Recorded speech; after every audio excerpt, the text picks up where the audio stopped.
जल्दी करो, जितना जल्दी ये काम खत्म करके चले जाए उतना अच्छा है। हाँ हाँ कर रहा हूँ, मेहनत का काम है। एक तो पूरा अंधेरा है यहाँ पे। हो जाए तो बताना, मैं हथौड़ा और कील लेकर तैयार हूँ। शाम के 8 बज रहे हैं। एक छोटे से गांव में अंधेरा ढल चुका है। गांव सुनसान पड़ा है। आवाज बस बारिश की झमझम की आ रही है, और इस झमझम की आवाज को चीरती हुई एक और आवाज आ रही है एक छोटे से मकान से।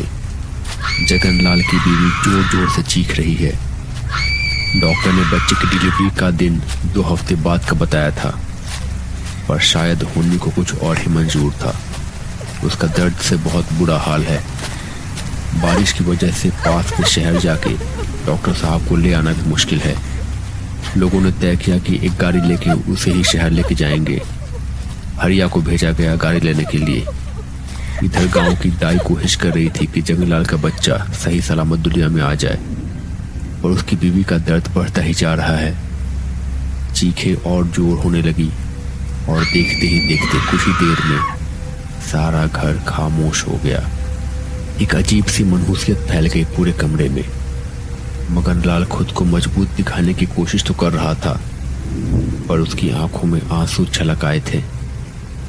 मगनलाल की पत्नी अब इस दुनिया में नहीं रही। उसका बच्चा भी मरा हुआ पैदा हुआ था। जो दिन मगनलाल के लिए सबसे ज्यादा खुशी का दिन होने वाला था, वही सबसे ज्यादा दुख का दिन बन चुका था। पर मगनलाल के साथ ही ये शायद बाकी गांव वालों के लिए भी एक बहुत बड़ी परेशानी का सबब बन चुका था। एक कमरे में कुछ लोग जमा थे। अब जो हो गया है वो तो हो गया, उन्हीं को कौन टाल सकता है। पर अब जो अनहोनी हो सकती है उसके बारे में कुछ करना होगा। मगन, तुम तो जानते हो कि ऐसे मामले में हमें क्या करना होता है और क्यों करना होता है। तुम खुद भी तो कई बार इस क्रिया में शामिल थे। अफसोस कि इस बार इस क्रिया के बीच में तुम हो। तुम्हें मजबूत रहना पड़ेगा। ये गांव की भलाई के लिए है। आमतौर पे तो हम सब सुबह में ये क्रिया करते हैं, लेकिन आज अमावस्या की रात है और आज रात भर लाश को घर में रखने का खतरा मोल नहीं ले सकते। तुम सब जाओ और छोटे शमशान में क्रिया को पूरा करो।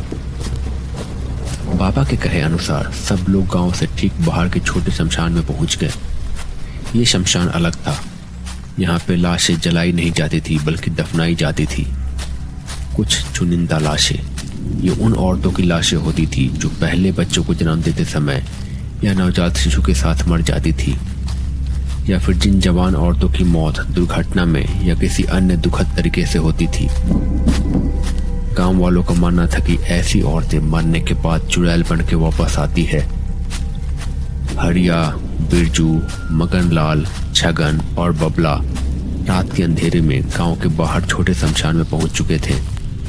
वहां जाके छगन और हरिया जमीन को खोद रहे थे। जल्दी करो, जितना जल्दी ये काम खत्म करके चले जाए उतना अच्छा है। हाँ हाँ कर रहा हूँ, मेहनत का काम है। एक तो पूरा अंधेरा है यहाँ पे। हो जाए तो बताना, मैं हथौड़ा और कील लेकर तैयार हूँ। वैसे तो तुम सबको विधि पता ही है, पर फिर भी एक बार ध्यान से सुन लो। तुम्हें बहू की लाश गड्ढे में डालने से पहले उसकी दोनों आंखें फोड़नी है, पैर तोड़ देने हैं और उल्टा करके दफनाना है, और बच्चे की लाश बड़े वाले जामुन के पेड़ के पास वाले खेत के पार दफनानी है, आज रात ढलने से पहले, समझे? बबला, तुम जाना और बच्चे की लाश दफना देना जब तक ये लोग क्रिया को कर रहे हैं। बाबा के कहे अनुसार मगनलाल और बाकियों ने उस औरत की लाश को उल्टा करके दफना दिया। दफनाने के बाद ऊपर लोहे की कील गाड़ दी और पीले सरसों के बीज छिड़क दिए। उल्टा करके इसलिए ताकि अगर वो चुड़ैल बन गई तो भी ऊपर की दुनिया नहीं देख पाएगी।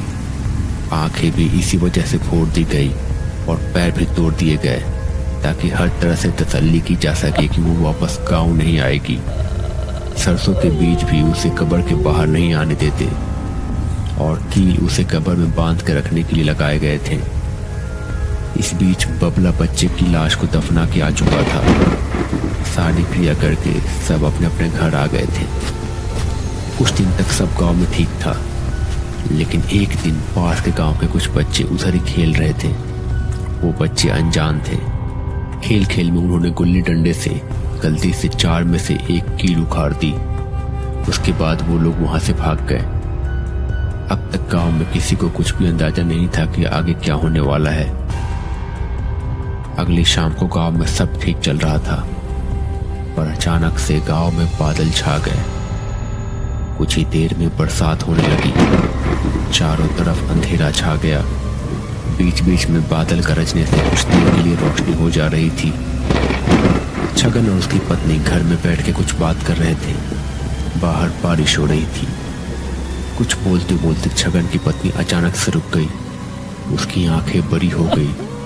वो जैसे डर से कांपने लगी।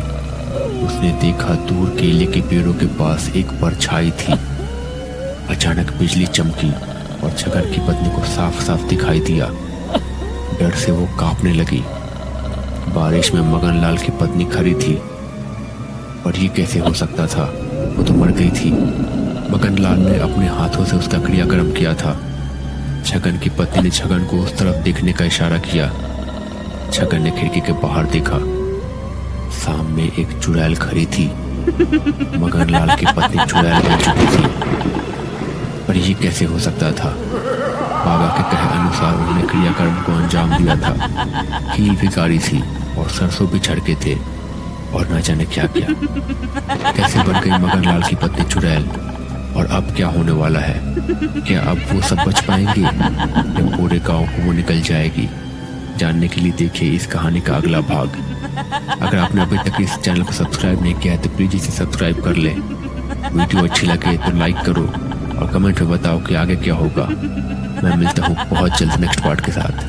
तब तक के लिए अपना ख्याल रखिए। Bye bye.